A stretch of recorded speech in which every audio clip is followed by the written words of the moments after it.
isinusulong ang Puerto Galera na kilalaning diving capital ng Pilipinas. Sa kanila kasi daw matatagpuan yung Verde Island Passage na binabalik-balikan kahit pa ng mga dayuhang turista. Nasa frontline ng balitang yan si Laila Pangilinan. Bukod sa mga beach, binabalik-balikan din ng mga turista ang makapigil hiningang ganda ng diving site sa Puerto Galera.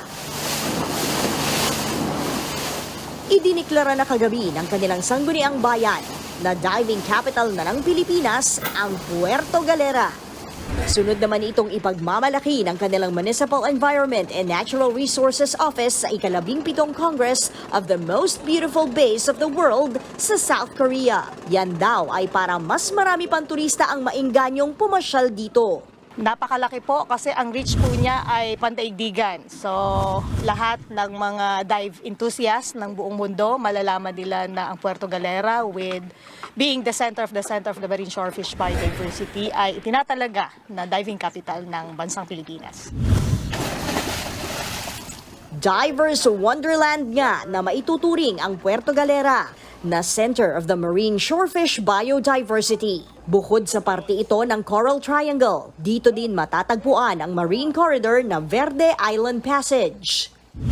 Pinakamalapit sa Puerto Galera ang Verde Island Passage. Sa haba nitong 100 kilometers, ito ang tahanan ng 54 marine protected areas, 1,700 fish species at 300 coral species. Kaya naman, lahat ng napapadive talaga dito, napapawaw. Susubukan ko na rin. Nandito na tayo di ba?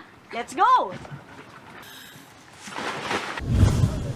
Maging ang mga dayuhan gaya ni Kobe, binabalik-balikan ang diving site sa Puerto Galera na hindi daw niya pinagsasawaan.